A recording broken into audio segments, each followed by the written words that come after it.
Halo, selamat siang semuanya. Perkenalkan nama saya Angel Patricia Sitorus dari kelas AKP 7A dengan NIM 2105151031. Terima kasih. Halo semuanya, perkenalkan saya Muhammad Tegar Kafi, kelas AKP 7A dengan NIM 2105151070. Halo semuanya, Assalamualaikum warahmatullahi wabarakatuh. Perkenalkan, nama saya Najwa Fajastia dari AKP 7A. Saya dari kelompok 1 dengan NIM 2105151052. Halo, perkenalkan nama saya Nurul Ramadhani Bizanti dari AKP 7A. Nah, sebelum kita masuk ke dalam buku praktek, saya akan menjelaskan sedikit terkait materi tentang audit kas. Nah, kas merupakan aset keuangan yang paling liquid yang dimiliki oleh suatu perusahaan atau organisasi. Aset ini dapat digunakan sebagai alat pembayaran atau alat pelunasan. Dalam dunia bisnis, nilai kas suatu perusahaan menjadi salah satu indikator terkait performa perusahaan tersebut. Semakin tinggi nilai kas perusahaan, maka performa perusahaan tersebut akan dinilai baik. Menurut PA Saka nomor 2 halaman 2.3, kas terdiri dari atas kas saldo kas, yaitu cash on hand, dan rekening giro setara kas atau cash equivalent, di mana merupakan investasi yang sifatnya sangat liquid, berjangka pendek, dan dengan cepat dapat dijadikan kas dalam jumlah yang tepat tanpa menghadapi resiko perubahan nilai yang signifikan. Tujuan audit kas yang pertama itu untuk memeriksa apakah terdapat internal kontrol yang cukup baik atas kas dan setara kas, serta transaksi penerimaan dan pengeluaran kas dan bank. Yang kedua itu untuk memeriksa apakah saldo kas dan setara kas ada di neraca, pertanggal neraca betul-betul ada dan dimiliki oleh perusahaan. Yang ketiga yaitu untuk memeriksa apakah ada pembatasan untuk menggunakan saldo kas dan setara kas. Yang keempat yaitu untuk memeriksa seandainya ada saldo kas dan setara kas dalam valuta asing, dan apakah saldo tersebut sudah dikonversikan ke dalam rupiah. Dan yang kelima yaitu untuk memeriksa apakah penyajiannya di dalam neraca sesuai dengan standar akuntansi keuangan yang di Indonesia, yaitu SHK, ETAP, atau IFRS. Selanjutnya itu ada test of control. Test of control atau TOC merupakan suatu prosedur yang digunakan untuk mengevaluasi efektivitas dan keandalan pengendalian internal dalam suatu organisasi. Melakukan TOC pada akun kas dan setara kas merupakan suatu hal yang penting bagi kantor akuntan publik. Oleh karena itu, dalam proses pengujian pengendalian atau test of control, harus terlebih dahulu menciptakan perencanaan TOC agar tercapainya pelaksanaan pengujian pengendalian yang baik sesuai dengan regulasi profesional auditor. Prosedur test of control adalah langkah kunci dalam rangkaian audit yang memeriksa efektivitas pengendalian internal perusahaan. Test of control berfokus pada pengujian kontrol dan prosedur yang digunakan perusahaan untuk mengelola dan melindungi kas dari risiko seperti penipuan, kecurangan, dan kekeliruan akuntansi. Ruang lingkup test of control atau pengujian pengendalian meliputi pengajian pengendalian akuntansi. Pengkajian yang dilakukan untuk mendapatkan tingkat kepastian wajar, prosedur dan metode yang dilaksanakan dan berjalan sesuai dengan yang direncanakan. Unsur-unsur perencanaan pengujian pengendalian atau test of control menurut Mulyadi terbagi atas 4 bagian. Yang pertama itu ada sistem akuntansi, di mana unsur-unsur sistem akuntansi itu terbagi atas 6. Yang pertama ada unit organisasi yang terkait dalam sistem yang diperiksa. Yang kedua, sistem otorisasi yang dirancang dalam organisasi tersebut.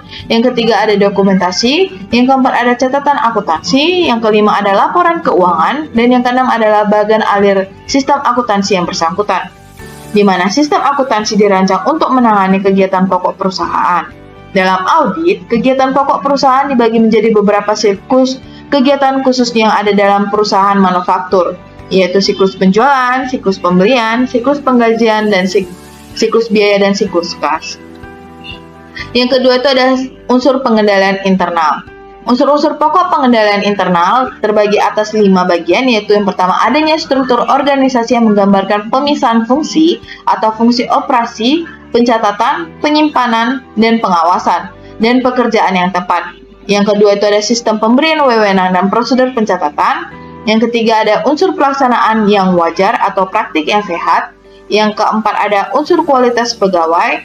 Yang kelima, adanya suatu bagian pengendalian internal atau internal auditing. Yang ketiga itu ada kuesioner pengendalian internal, di mana dengan pernyataan disertai dengan alasan pertanyaan dapat dirancang agar memperoleh jawaban apakah elemen-elemen pengendalian internal terdapat dalam sistem akuntansi yang sedang diperiksa. Yang keempat, program pengujian pengendalian, di mana jawaban-jawaban yang diperoleh dari kuesioner pengendalian internal kemudian diuji dengan menggunakan teknik pengujian pengendalian atau test of control, di mana perancangan pengujian pengendalian dilandasi dengan pengetahuan mengenai sistem akuntansi dan unsur-unsur pengendalian internal yang terdapat di dalamnya. Kemudian selanjutnya kita akan membahas tahap-tahap dalam test of control. Menurut Mulyadi, tahap-tahap dalam melakukan test of control adalah sebagai berikut. Yang pertama, telaah dan review pengendalian intern yang sudah digariskan. Metode telaah dan review hendaknya meliputi A. Wawancara mengenai pengendalian intern dengan berbagai pihak atau karyawan yang kompeten. B. Penelaahan dan review atas struktur organisasi, bagian arus sistem, rincian tugas karyawan, dan pedoman prosedur yang telah dibuat.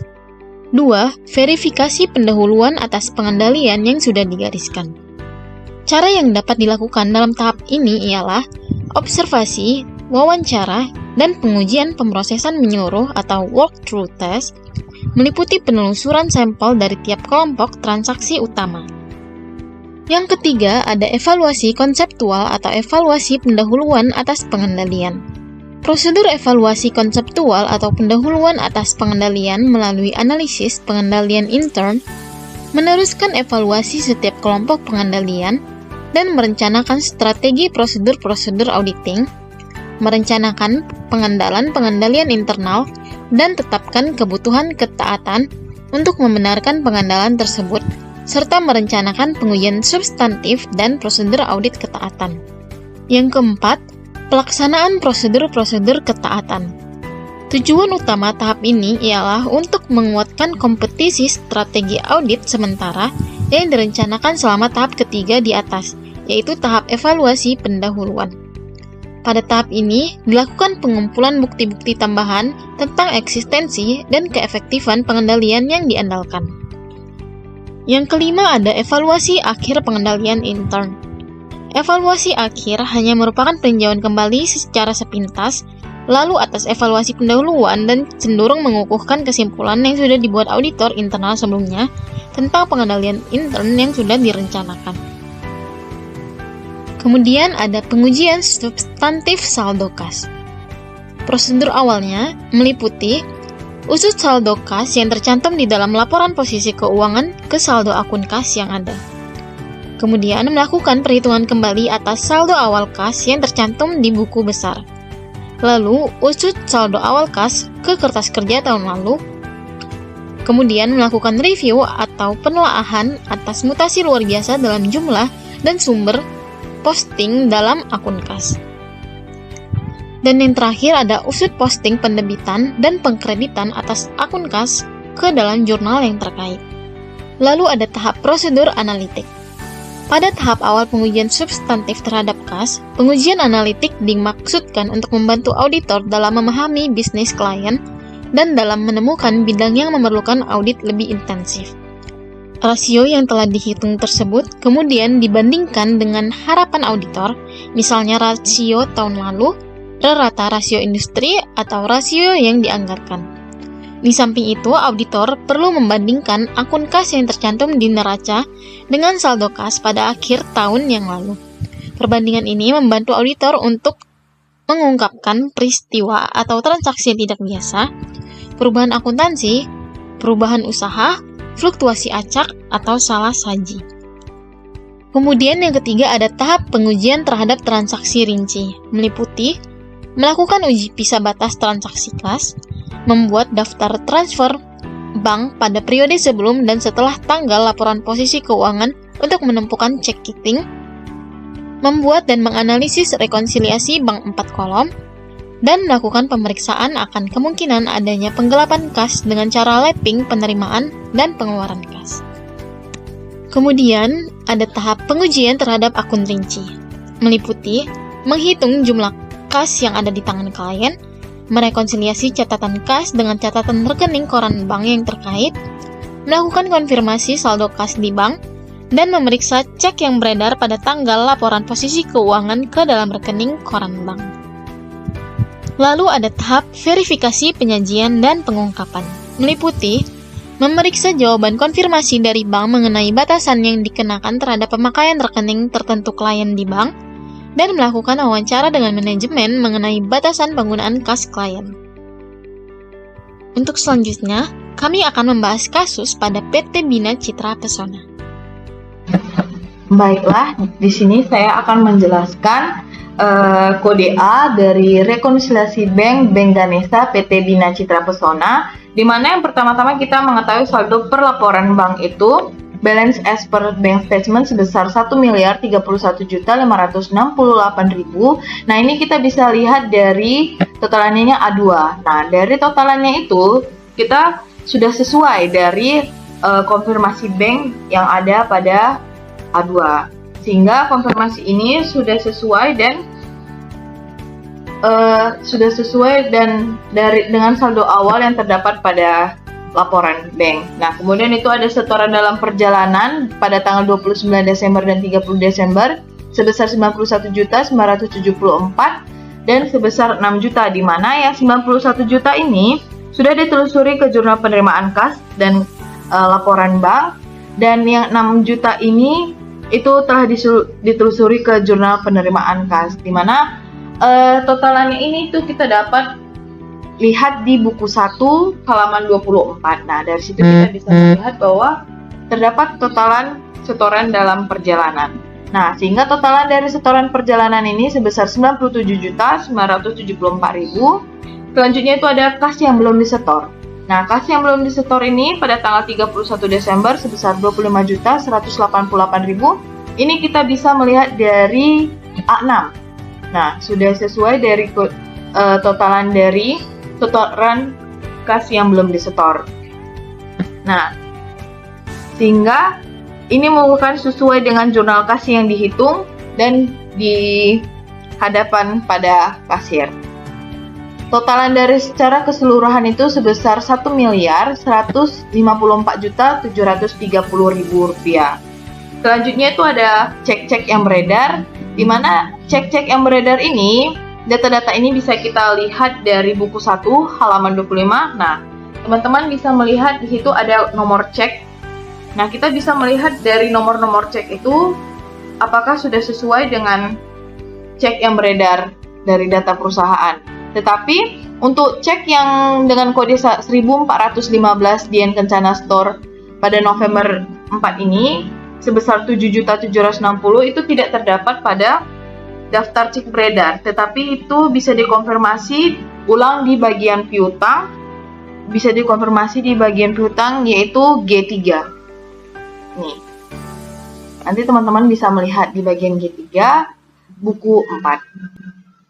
Sehingga totalan dari cek-cek yang beredar itu sebesar 308.468.000, sehingga saldo per bukunya tanggal 31 Desember 2005 sebesar 486.262.000. Oke, ini A2 tadi sudah kita lihat. Nah, selanjutnya kita masuk ke dalam A3. Di dalam A3 itu terdapat juga rekonsiliasi bank, tetapi pada Bank Dago, di mana saldo per laporan bank, yaitu 31 Desember itu sebesar 22.146.000, itu dapat kita lihat dari A4. Nah, dari data tersebut sudah sesuai dengan saldo awal yang terdapat pada laporan konfirmasi bank. Kemudian ada setoran dalam perjalanan pada tanggal 31 Desember sebesar 64 juta. Nah, ini kita bisa melihat pada buku 1 halaman 26. Nah, kita bisa melihat bahwa terdapat setoran sebesar 64 juta, di mana sudah sesuai dengan jumlah kas yang dihitung. Sehingga kita mendapatkan total dari saldo per laporan banknya itu sebesar 86.146.000. Nah, selanjutnya itu ada cek-cek yang masih beredar. Nah, cek-cek yang masih beredar, data ini bisa kita lihat dari buku 1 halaman 27, di mana teman-teman bisa melihat dari nomor ceknya tersebut, apakah nomor ceknya ada di dalam daftar cek yang diterima. Jadi setelah kita cek bahwa semua kode-kode cek ini terdapat pada daftar cek yang ada di halaman 27 buku 1, sehingga totalan cek yang beredar itu sebesar 4.154.000, sehingga diketahui saldo per buku pada tanggal 31 Desember 2005 sebesar 81.992.000. Pada kode WPA5 berisi daftar transfer antar bank yang dilakukan PT Bina Citra Pesona pada tanggal 31 Desember 2005 ke Bank Ganesha. Terdapat satu transaksi transfer antar bank, yaitu dari Bank Dago sebesar 6 juta rupiah. Adapun jurnalnya ialah penjualan tunai sebesar 6 juta rupiah pada Bank Dago sebesar 6 juta rupiah. Pada kode WPA6 berisi laporan penerimaan kas yang belum disetorkan ke bank dari beberapa pelanggan PT Citra Pesona per 31 Desember 2005. Adapun rinciannya diterima dari toko Cahaya Kita pada tanggal 23 Desember dengan jumlah 4.296.000. Kemudian diterima dari Departemen Store Jatayu pada tanggal 26 Desember dengan jumlah 4 juta rupiah. Lalu ada Bambu Bahana Shop pada tanggal 26 Desember dengan jumlah 4.824.000 rupiah. Lalu ada CV Star Supply pada tanggal 27 Desember dengan jumlah 3.204.000 rupiah. Kemudian ada CV Wangi Pharma pada tanggal 30 Desember dengan jumlah 7.236.000. Dan yang terakhir ada PT Nasional pada tanggal 30 Desember dengan jumlah 1.628.000. Sehingga totalnya sebesar Rp25.188.000. Laporan ini telah diverifikasi oleh kasir perusahaan. Dan yang terakhir ada kode WPA7 yang berisi laporan kas kecil per 31 Desember 2005 yang mencatat jumlah uang kertas dan logam sebesar Rp662.000 dan terdapat pengeluaran kas kecil sebesar Rp338.000 untuk pembelian supplies dan perangko. Laporan tersebut telah diverifikasi oleh kasir. Adapun jurnalnya ialah beban lain-lain sebesar Rp188.000, beban supplies kantor sebesar Rp150.000, pada kas kecil sebesar Rp338.000.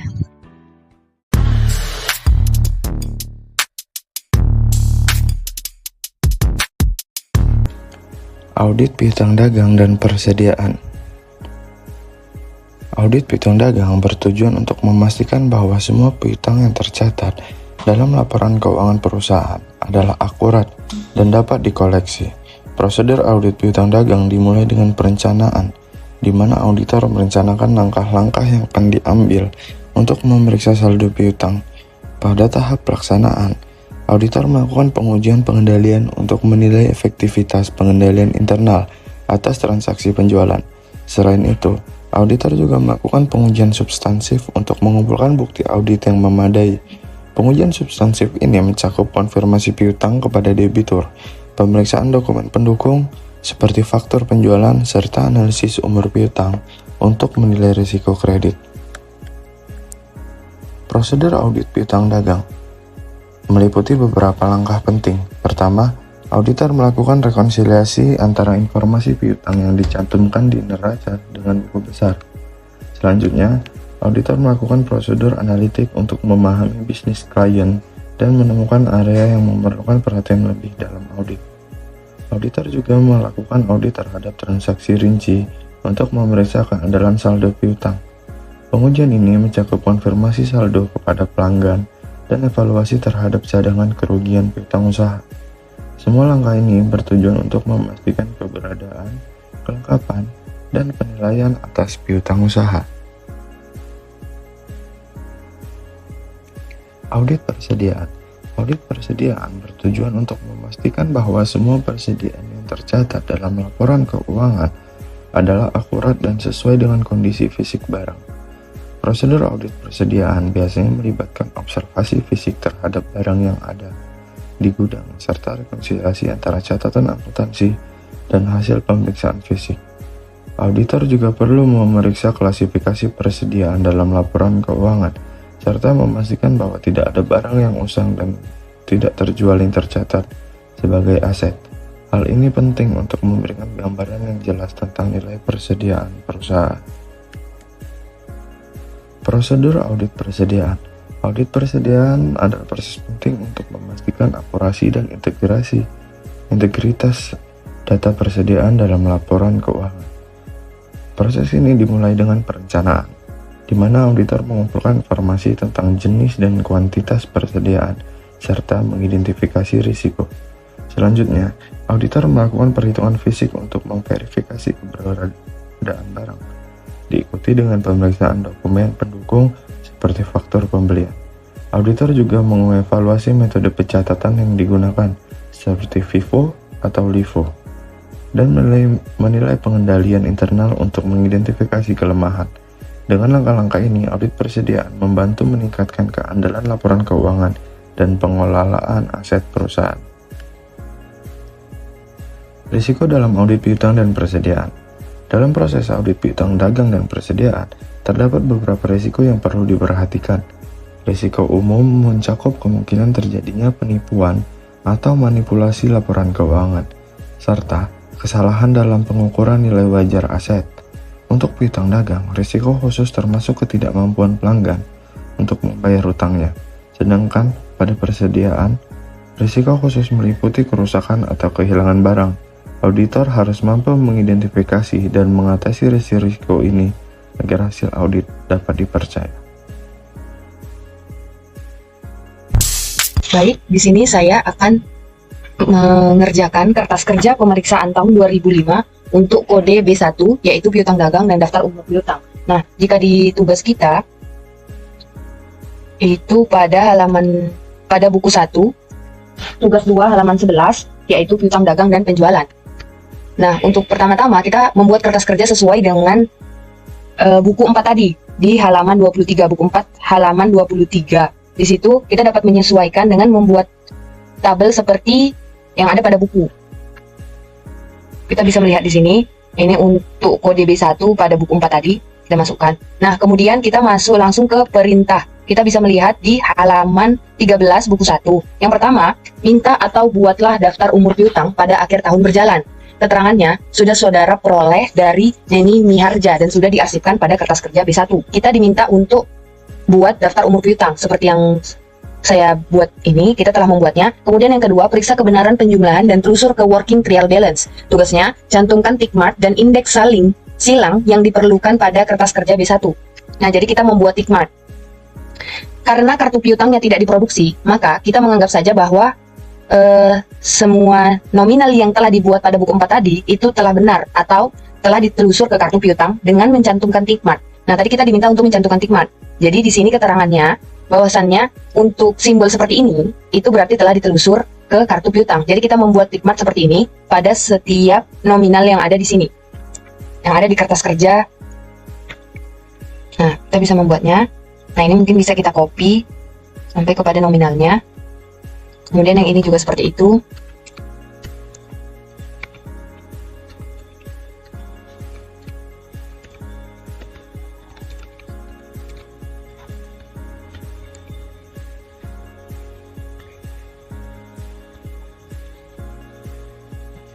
Kemudian kita masuk ke kemudian kalau yang di kolom jumlah harus dihitung. Nah, yang di kolom jumlah ini itu harus kita hitung sudah sesuai atau belum dengan penjumlahan. Nah, kita bisa melihat di sini. Nah, ini kita zoom dari yang 1 sampai 30 hari, 30 sampai 60 hari, 60 sampai 90 hari dan di atas 90 hari untuk daftar umur piutangnya kita jumlahkan. Jika sudah sesuai dengan yang di buku penjumlahan yang telah kita buat, maka kita juga memberi tick mark seperti ini. Untuk penjumlahan ke bawah, nah untuk penjumlahan ke bawah seperti ini, kita lakukan yang hal-hal yang sama. Jika sudah benar, kita beri tanda tick mark seperti yang diperintahkan pada. Nah, seperti ini, kita membuat penjumlahan telah diperiksa. Untuk tugas selanjutnya yang kelima, yaitu kita bisa melihat pada buku 1 halaman 13. Nomor 5, kirimkan konfirmasi positif untuk semua piutang yang bersaldo di atas 10 juta dan kirimkan konfirmasi negatif yang bersaldo 10 juta ke bawah. Keterangannya, konfirmasi positif sudah saudara kirimkan kepada 7 pelanggan dan konfirmasi negatif sudah saudara kirimkan untuk pelanggan lainnya. Lihat informasi tambahan butir 1. Jawaban konfirmasi positif telah diarsipkan pada kertas kerja B2 sampai dengan B8. Lihat kertas kerja B2 sampai dengan B8. Nah, jadi di sini kita diminta untuk membuat konfirmasi positif untuk yang bersaldo di atas 10 juta dan negatif untuk yang bersaldo di bawah 10 juta. Jadi kita bisa buat kolom bentuk konfirmasi sebelah sini.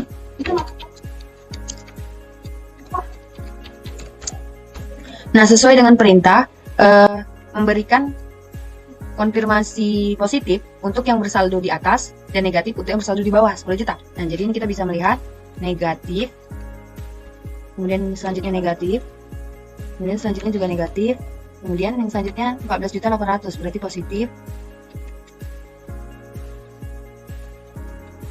selanjutnya negatif, selanjutnya positif, negatif, positif, negatif.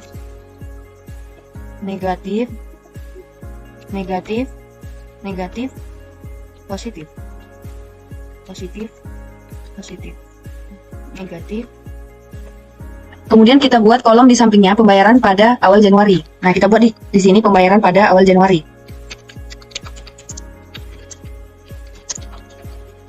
Kemudian untuk ini kita lihat di buku 1 halaman 16 1B yang nomor 7.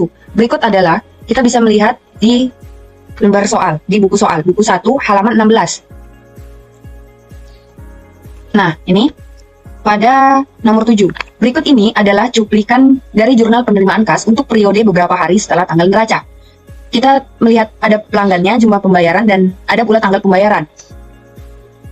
Di situ kita sesuaikan saldo-saldo yang ada dengan nama pelanggannya, saldonya yang kita tulis atau jumlah pembayarannya. Nah, untuk yang tidak ada, tidak perlu. Yang pertama, Bambo Banana Shop. Bambo Banana Shop sini. Nanti kita buat di sini sejumlah jumlah pembayaran yang tertera. 5.700.000.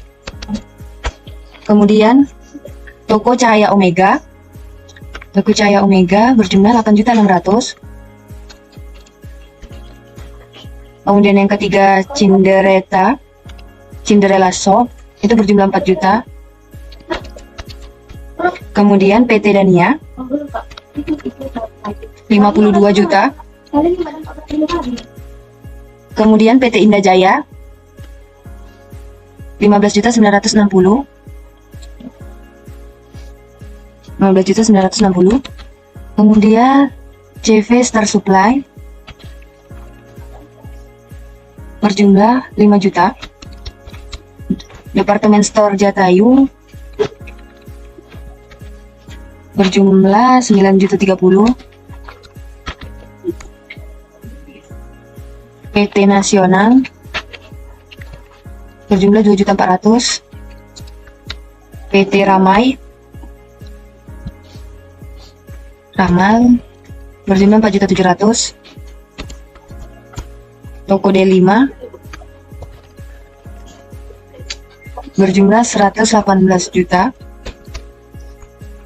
Kemudian yang terakhir Yong and Beauty Shop berjumlah 34 juta.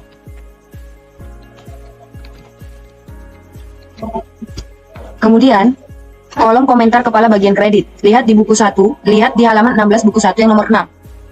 Nah, dari hasil diskusi dari bagian kredit diperoleh informasi mengenai sejarah kredit para pelanggan sebagai berikut. Pelanggan, kebiasaan membayar. Nah, jadi setelah itu kita membuat kolom komentar kepala bagian audit dan mengacu pada buku 1 halaman 16 yang nomor 6 yang di sini. Jadi seperti yang tadi, jika tidak ada nama pelanggannya, tidak perlu dibuat. Kita buat kolom komentar kepala bagian kredit.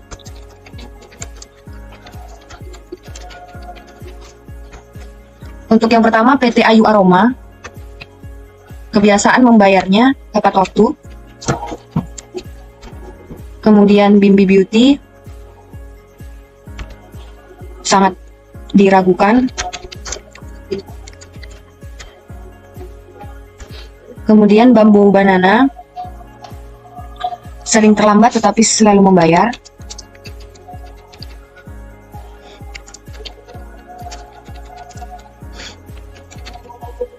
Cinderella Store sama.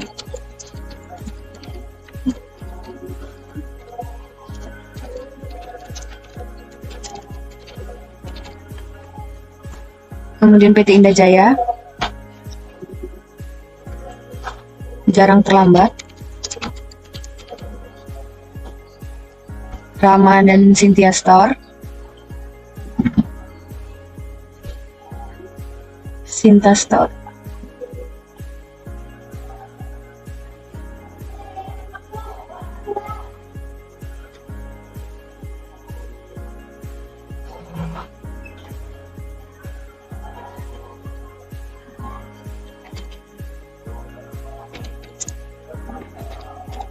Kemudian Young and Beauty Shop,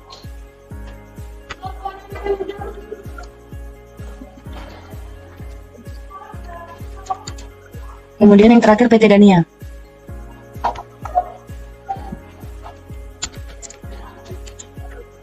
Yang keenam, nomor 6.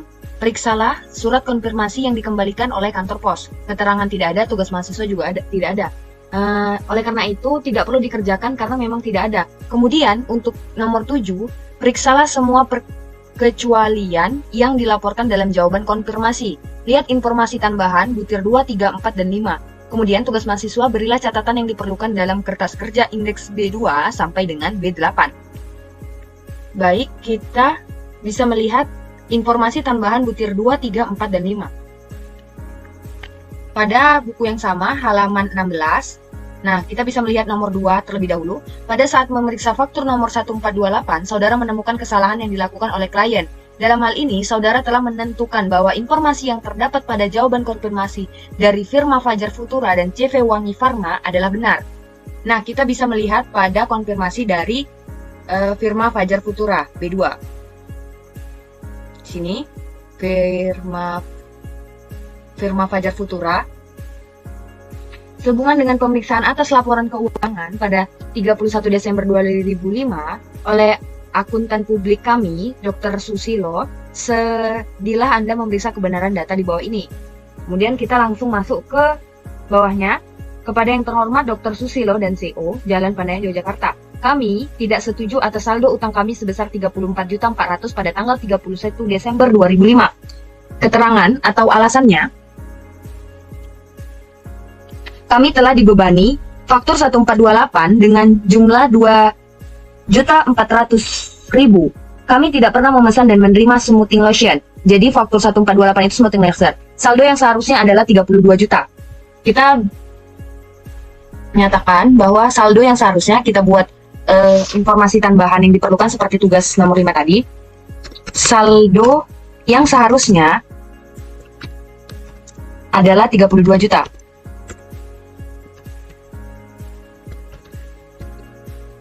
Dapat dari mana? Itu kita dapat dari 34.400 dikurang dengan harga smoothing lotion 2.400.000.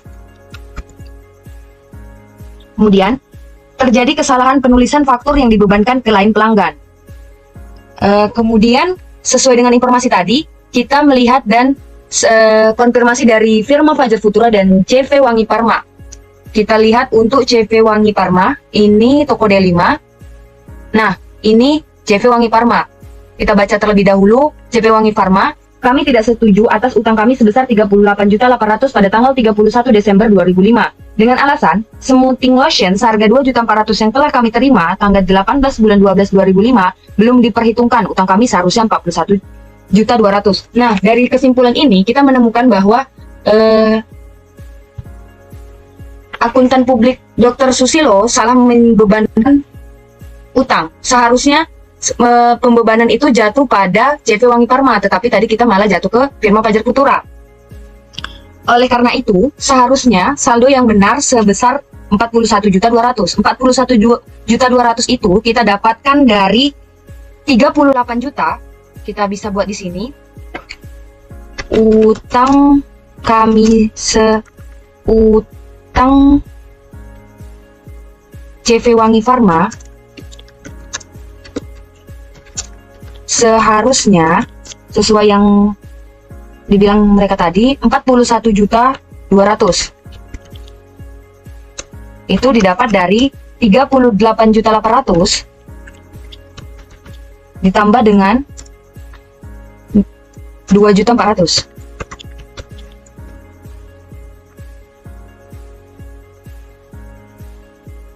Oleh karena itu, dikarenakan kedua perusahaan yang salah mengkonfirmasi, maka ini tidak perlu jurnal penyesuaian.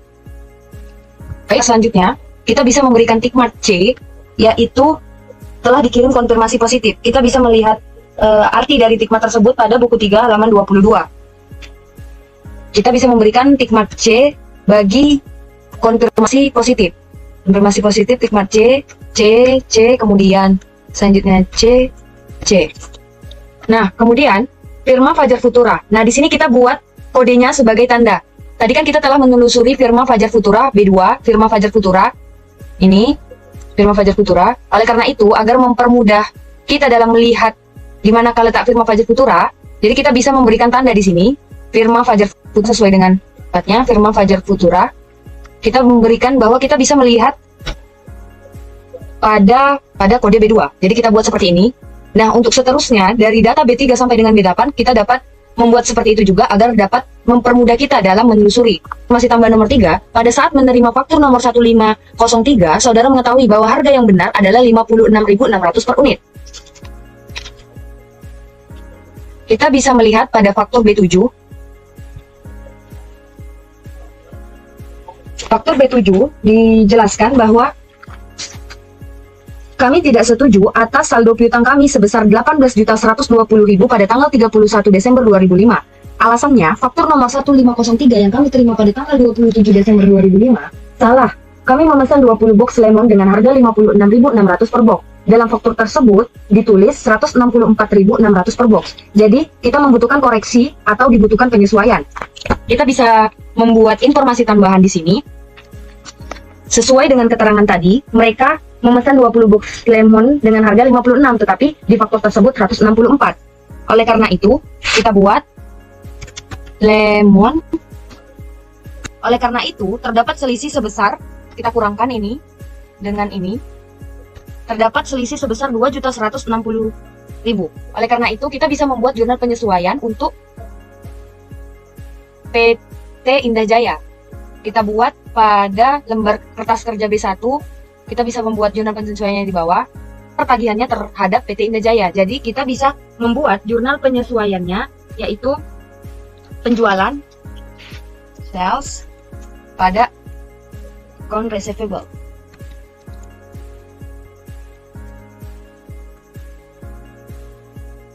Dengan jumlahnya,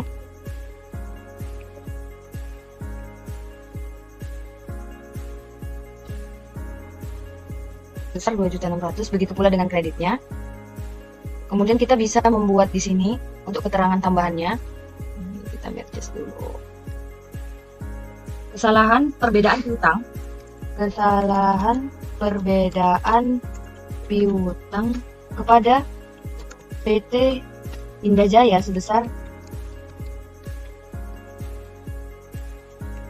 P2.160.000. Faktur nomor 1503 pada kertas kerja B7. Oke.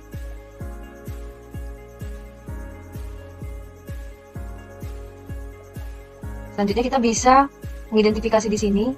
Itu tadi kertas kerja kita bisa membuat konfirmasi agar mempermudah dalam pengecekan kembali. Indah Jaya dapat kita telusur pada kertas kerja B7.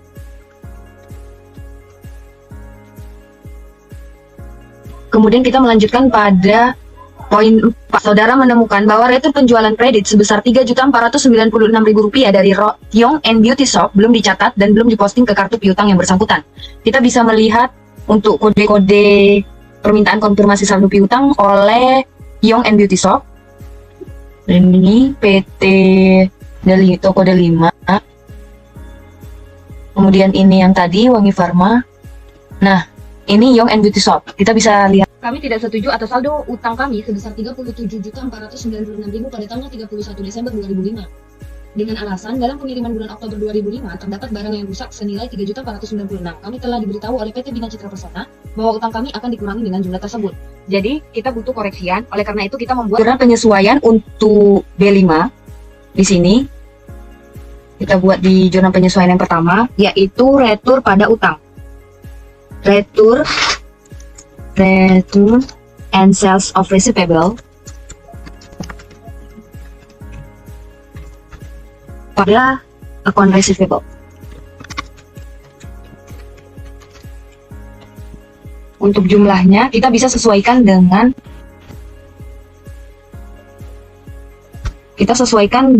buku 4 tadi, B5, yaitu sesuai dengan nominalnya 3.496.000 rupiah.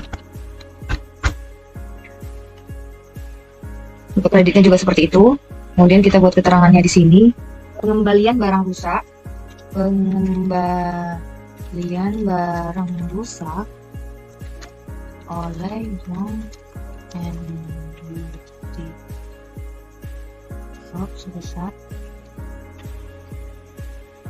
Kemudian kita bisa melihat ke sini Young and Beauty Shop agar dapat mudah ditelusuri, yaitu pada kertas kerja B5.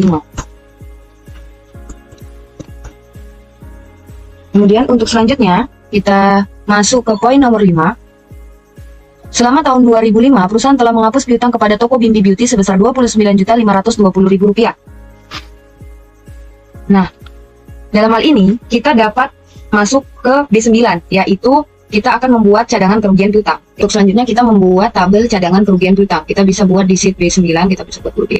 Yang pertama yaitu PT Bina Citra Persona. Cadangan kerugian piutang. Untuk tahun yang berakhir pada 31 Desember 2005.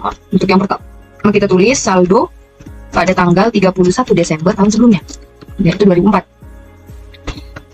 Dengan jumlah melihat buku 3 halaman 28. Semua informasi yang berkaitan dengan tahun 2004 kita dapat melihatnya pada buku 3. Nah, untuk saldo 31 Desember 2004 kita bisa melihat halaman 28 pada buku 3, yaitu cadangan kerugian piutang pada tabel cadangan kerugian piutang 31 Desember 2004. Itu sebesar 20.970.000. 20.970.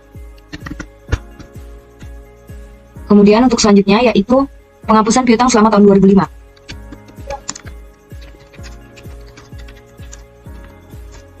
Untuk nilai yang ini kita dapat melihat pada buku 1 halaman 16 nomor 5. Di buku 1 informasi, kita bisa melihat informasi tambahan pada halaman 16 yang poin kelima, yaitu selama tahun 2005 perusahaan telah menghapus piutang sebesar Rp29.520.000. Rp29.520.000. Kemudian kita dapatkan selisihnya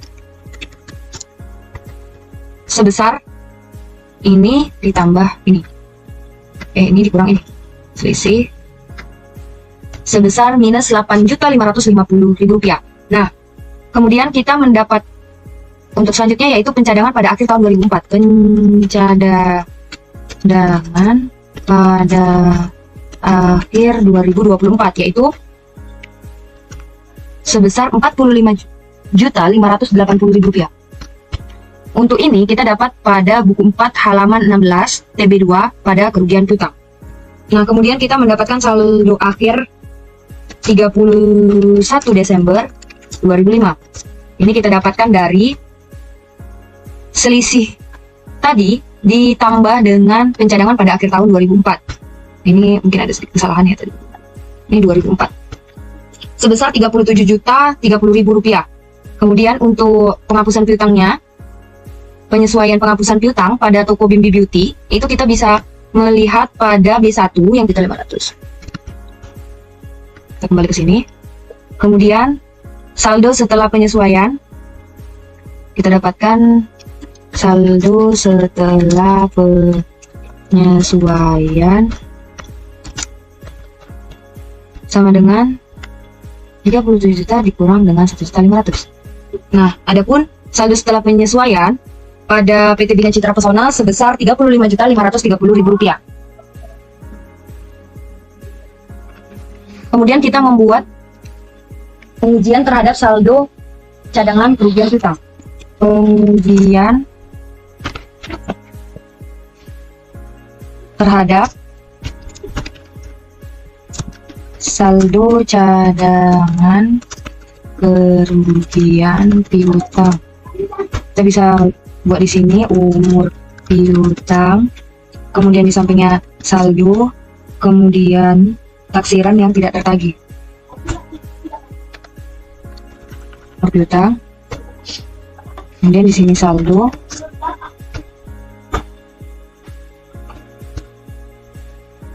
yang di sini taksiran yang tidak tertagih.